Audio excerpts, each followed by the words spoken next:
Ignition sequence start. 3, 2, 1. Range is hot. Lock and load. It's time for the Gun Rack with your hosts, Joey and Drew.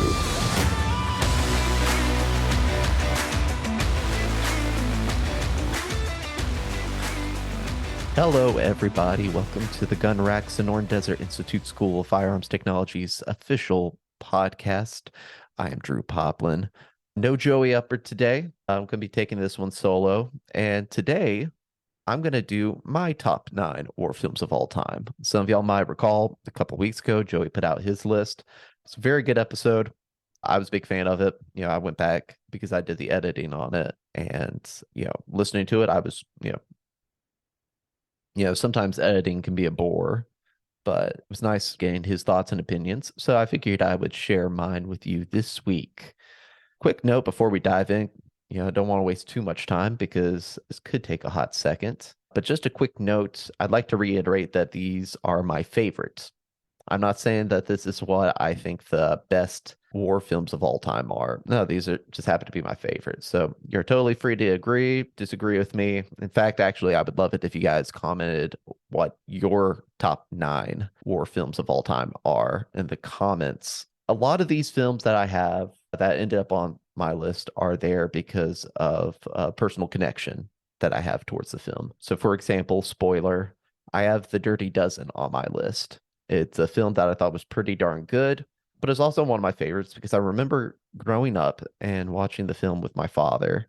And because of that personal connection, it scores higher than some of these other films. So while there's excellent war films that aren't going to be on this list, I might give a honorable mention or a shout out to. But even if I don't, it's a huge genre. And that's why we do these things. That's why we make these lists, to get different insights. So again, I'd love to hear y'all's feedback. Without further ado, let's get to the honorable mentions. I have it divided up into 3 different categories. The first one is not necessarily war films. So under this, I have films like Forrest Gump, Casablanca. Forrest Gump I have on there. The battle sequences are, they're okay. But I wanted to give a shout out to this particular film because of Gary Sinise's performance. He does an incredible job with Lieutenant Dan. I still think one of my favorite scenes in any movie is the scene of him and Forrest in that bar on New Year's Eve. And, everyone's celebrating the coming of the new year. And Lieutenant Dan just has this 1,000-yard stare. Yeah, I remember seeing that and just thinking, wow. Also, Gary Sinise seems like a really cool dude. He does a lot of work for veterans through his foundation, the Gary Sinise Foundation. To quote his website, it says, "At the Gary Sinise Foundation, we serve our nation by honoring our defenders, veterans, and first responders, their families, and those in need. We do this by creating and supporting unique programs designed to entertain, educate, inspire, strengthen, and build communities." So shout out to Gary Sinise for that. The other film I had, I mentioned of it, was Casablanca. 1942 film directed by Michael Curtis. Joey talked about it. It's almost universally regarded as one of the greatest films of all time. And it's definitely one of my favorites. It's funny, my wife had never seen it. So a couple months ago, I showed it to her. She's not a big fan of older films. So, she wasn't sure what she's getting into. But everything from the dialogue, the story, the acting, it's all there. It's a great film. So that was the not necessarily war films honorable mentions. I also had ones that I haven't seen, but have heard near universal praise for. So a lot of these are films that Joey mentioned. So Waterloo, All Quiet on the Western Front, Das Boot. Go listen to his episode if you want to know more about those, because again, I haven't seen them, but I can respect them because they're films I know a pretty decent amount about, and respect it for the technical achievements they are. Also in this category, I have Master and Commander, The Far Side of the World. And from everything I've seen, a lot of care was put into this film by everyone, but except maybe the marketing team. It was marketed in a weird way, but I don't think that's necessarily on the filmmakers. That's more on the studio. Ron, the 1985 film directed by Akira Kurosawa, if I'm not mistaken. Yes, yes. Sorry, I was just making sure. The plot derives from King Lear, the William Shakespeare play. And so, if you're a big Shakespeare fan, maybe consider checking it out because Kurosawa is an incredible director. The other one that I haven't seen, but I wanted to give a shout out to was Bridge on the River Kwai. It was one that Joey didn't have on his list. Guess me and him need to watch it sometime, but hear a lot of good things about that one. And the final category for honorable mentions is ones that just missed the list. These are films that I have seen that I really like, just wasn't enough room for them. So the first one of those is Apocalypse Now. Great film. Honestly, if it was a top 10 list, it would have made it. Second would be pretty much any war film directed by Stanley Kubrick. Simply put, the guy knows how to shoot a film. War films were Doctor Strangelove, Paths of Glory, Spartacus, Full Metal Jacket. Spartacus, meh, it's all right. Paths of Glory is underrated pretty much everywhere outside of maybe the critic sphere. Doctor Strangelove isn't really a traditional war film per se, but honestly, pretty funny movie. And I loved the first half of Full Metal Jacket. The other half was just all right, in my opinion. But again, respected for the technical achievements they are. And gosh, I think this Stanley Kubrick guy knows his way around the camera. I want to give a shout out to Black Hawk Down, directed by Ridley Scott. Massive cast, a lot of future stars are on that one. It's a good movie. And one that I haven't seen because it hasn't come out yet, but I'm really excited for is he is doing a Napoleon film. It's going to be directed by him, and it's going to star Joaquin Phoenix. It's interesting. Napoleon, there was going to be a film about Napoleon made by Stanley Kubrick, but for some reason, it just never was able to get off the ground. I would have loved to see that one. But I feel like Ridley Scott could do a good job with this. Him and Joaquin Phoenix teaming up again. Of course, they worked on another amazing film that might as well be an honorable mention, Gladiator. And so I'm excited to see what that is. Keep your eyes open for that one. So now I've already given you a bunch of films that are in the honorable mentions. Now let's get into the official list. So number 9 for me is the 1964 film Zulu, directed by Charles de la Tour. And for each of these, I'm going to give a synopsis and then just a couple thoughts on it. So here's the synopsis for this one.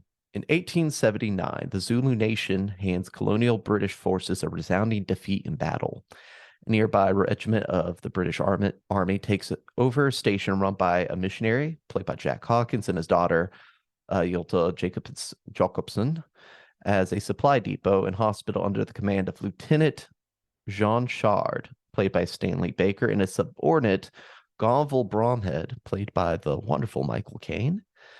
Unable to abandon their wounded soldiers, even in dire circumstances, the regiment defend their stations against the Zulu warriors. Now, Michael Caine is awesome. This we all know. There aren't too many films that I can recall that have been made about the Anglo-Zulu War, which, makes sense, as it was only about a 5-month-long war. Regardless, I think it'd be cool to do a future episode about the Anglo-Zulu War. I feel like it is one of the rare war films where you feel compassion for both sides of the conflict, both armies. The Zulus were trying to defend their homeland and their way of life. They were fierce warriors, and they were bravely fighting against the might of a whole empire. But, on the other hand, the bravery of the British soldiers at the battle in the film, the Battle of Rorke's Drift, is just as commendable. For those unaware, the synopsis really kind of downplays the odds in this battle. It was basically the British version of the Battle of Thermopylae. So in this battle, there were around 150 British soldiers, and about a fifth of them were sick and wounded already at the field hospital. These soldiers are defending against the might of 4,000 Zulu warriors. And, of course, the British had superior technology, but still, that's one British soldier for every 26 Zulu warriors. And it actually happened. That's wild. It's a film. It can give you goosebumps just from a scene of people singing to each other. In addition, as someone who was lucky enough to live in South Africa for a couple of years, it's cool seeing stories about a country that I care a lot about. So Zulu comes in at number 9. Number 8, we have Saving Private Ryan, directed by Steven Spielberg in 1998.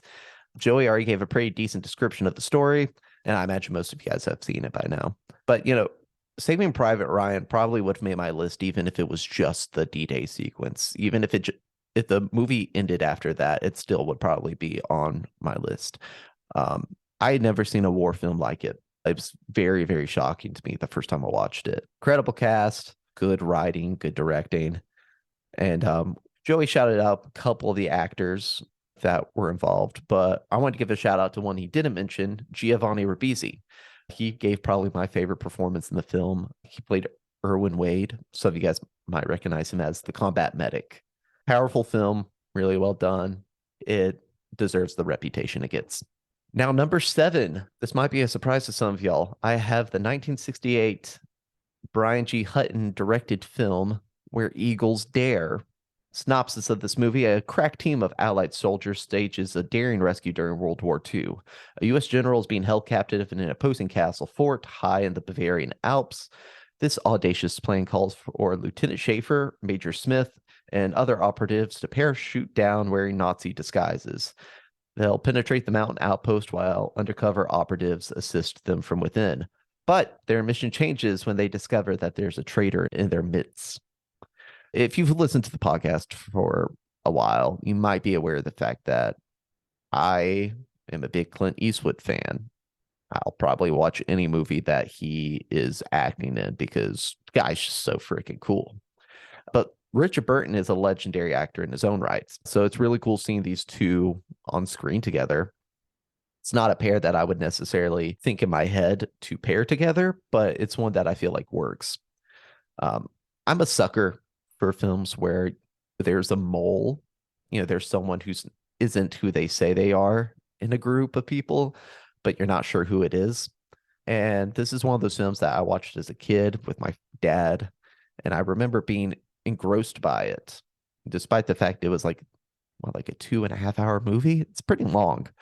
It's different tonally from a lot of the other war films.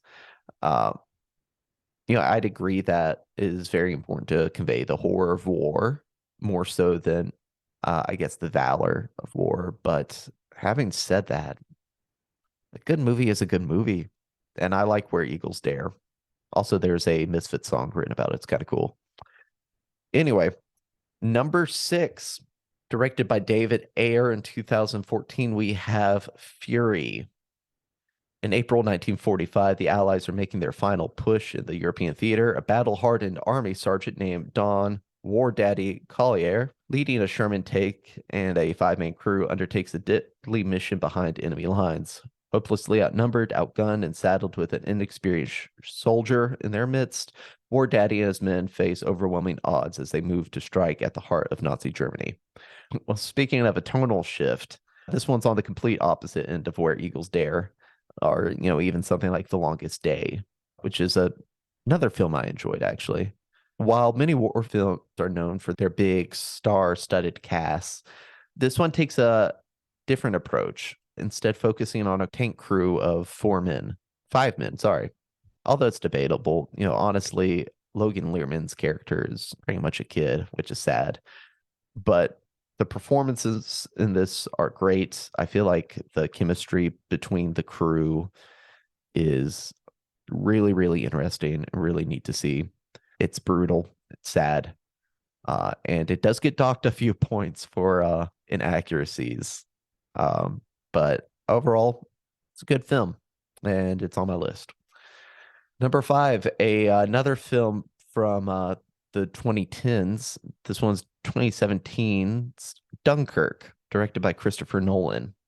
Of course, many of y'all know the story of Dunkirk. So, it's a rescue mission, essentially. And I really enjoyed this film. I remember my first time seeing it, I was in this IMAX theater in Charlotte, North Carolina. I was with one of my best friends, and we liked watching Christopher Nolan movies together. So we went out. We didn't make a plan or anything. We were just like, hey, let's go watch Dunkirk. And, I remember being impressed, but I didn't really connect with it the first time I saw it. I thought it was very well done, cool story, but for some reason it didn't really, connect with me. But then I remember watching it by myself the second time I watched it, and I remember really, really connecting with it then. I like the role that time plays in the film. If you've seen it, you know what I'm talking about. Switching between time and different perspectives. And the majority of the film, your blood pressure is kind of like boop, boop, boop, boop, boop, boop, boop, boop, boop, boop. It's going. It's going. So yeah, that's number 5, Dunkirk. Number 4, and I already mentioned it in the intro or in my little disclaimer, but I have The Dirty Dozen. It was a film made in 1967 by Robert Ulrich. So basically, it's about this colonel, and they have a mission to parachute across enemy lines, and they're supposed to take out German personnel that are like stationed in, I want to say it's like a French chateau or something like that. And so they are recruited from death row, and they're promised their sentences will be commuted if they survive. It's essentially a suicide mission. In fact, I'd say it's what Suicide Squad could have been if Suicide Squad wasn't a complete dog crap. As I mentioned before, this one was on the list because of my personal connection to the film, but it's also just a really entertaining watch. I feel like there is that divide between older war films and newer ones. I feel like maybe in the 70s, there was a bit of a tonal shift in how most war films were made. And this was, sort of at the tail end of that. It was made in 1967. But they did have more of an optimistic look on it. But it's still, a bit of a sad film. I mean, if you really come to care about a lot of these guys at the end of the film, I mean, if we're talking about stellar casts, this one has got you covered. It's got Lee Marvin, Charles Bronson, John Cassavetes, Ernest Borgnine, Donald Sutherland, and freaking Hall of Fame running back Jim Brown. This screenplay was based on the 1965 bestseller by E.M. Nathanson, who was inspired by a real-life World War II unit, behind-the-lines demolition specialist from the 101st Airborne Division named the Filthy 13. Another possible inspiration was the public offer made to President Roosevelt by 44 prisoners serving life sentences at Oklahoma State Penitentiary to serve in the Pacific on suicide missions against the Japanese. Cool film, and with something like The Dirty Dozen or Where Eagles Dare, is it like technically the best film? No, but it's one of my favorites. Now, for a film that is very technically well done, and again, another tonal shift, I feel like I keep going back and forth between more light-hearted ones and ones that are just bleak. This one is very, very bleak. It is a film made by director Elam Kilmoff in 1985. It's called Come and See. This is one that some of y'all might not be familiar with. I'm reading most of these synopsises from Google rather than formulate my own. The invasion of a village in Belarusia, otherwise known as Belarus, by German forces sends young Flora to the forest to join the weary resistant fighters against his family's wishes. There he meets a girl, Glasha, who accompanies him back to his village. On returning home, Flora finds his family and fellow peasants massacred. His continued survival amidst the brutal debris of war becomes increasingly nightmarish, a battle between despair and hope. Come and See is a war film unlike any other war film I've ever seen. It is surreal. It's like a haunting hallucination. If you're considering watching this, please be warned, it's a tough watch. And it's also kind of an art house style film. So, I know that's not going to be everyone's cup of tea. Some neat facts about it. The director, when he's only a few years old, actually survived the Battle of Stalingrad. They were able to escape. One of the cameramen was a real Belarusian partisan during World War II. Yeah, this movie, it feels like hell on earth. And, coming from someone who kind of prides themselves on their tolerance with bleak and disturbing films, this one was still not a fun watch. And yeah. Before I move on, I wanted to share a quote I was researching. And so during one of the after film discussions, like one of the talkbacks, There was an elderly German man who stood up during the talkback, and he said, "I was a soldier in the Wehrmacht, moreover an officer in the Wehrmacht. I traveled through all of Poland to Belarus, finally reaching Ukraine. I will testify. Everything that is told in this film is the truth. And the most frightening and most shameful thing for me is that this film will be seen by my children and grandchildren." Heavy stuff. Number 2, and it's a film that Joey mentioned on his list, I believe. It's the 1993 film Gettysburg, directed by Ronald F. Maxwell. I'm not going to say much because, again, Joey talked about it, but it is incredible. It's excellent in all aspects. The acting is very well done. It's a great watch. I also tend to share his views about gods and generals, which hurts. It hurts me because I remember being a little kid and not having much exposure to the Civil War, and Gods and Generals is my first exposure to it. But Gettysburg is really, really good. Check it out. And number 1, so we finally reached the end of this list. Number 1, I have the Disney Channel original movie Cadet Kelly, starring Hilary Duff and Christy Carlson Romano. No, I'm kidding, everyone. I'm kidding. Put your pitchforks away. It's not Cadet Kelly. It's a 1962 film directed by David Lean. A little ditty called Lawrence of Arabia.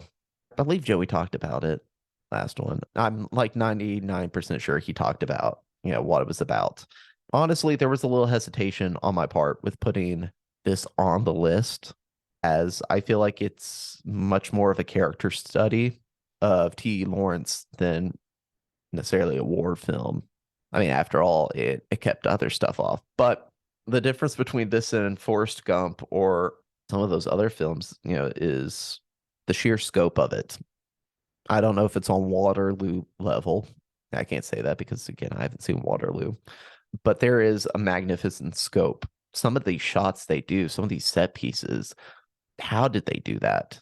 Furthermore, Peter O'Toole gives, in my opinion, perhaps the greatest performance ever put to celluloid. Really, like, he's incredible. And I feel like the film, it really does a good job capturing the duality of T.E. Lawrence, of this guy. Who is he? Who is he? There's even a line in it where the camera goes to him and he's like just staring off, kind of like not saying anything. And while someone is asking, "Who are you? Who are you?" It's a really long film, very, very long. And the Alec Guinness thing, a little off. The movie's lucky that Alec Guinness is an incredible actor in his own right. Don't know if he should be playing an Arabian prince, but yeah, that's neither here nor there. If you haven't seen it, take a Saturday. In fact, maybe take this Saturday and watch it. It's a long film, but it's breathtaking. Some of the shots in this film are just mwah. And that is our list. Again, I'm sure there's going to be some picks on here that there's plenty of disagreement about, but I would really love for you guys to comment your list. I'm not saying like in a way of like, "Oh, well, show me your list and I'll judge that." No. Again, there's so many films in the genre, so many good films too, that I know I left off, even the honorable mentions. But I think it'd be really interesting to see kind of like where my picks stack up with y'all's, and we can see where there's some commonality in that. I think that'd be really cool. Anyway, guys, thank you so much. That has been this episode of the Gun Rack. No Drew's Clues today, no Tales from the Range. So with that being said, have fun, stay safe, and we will see you at the range. Sonoran Desert Institute is an online school accredited by the DEAC. It is headquartered at 1555 West University Drive in Tempe, Arizona.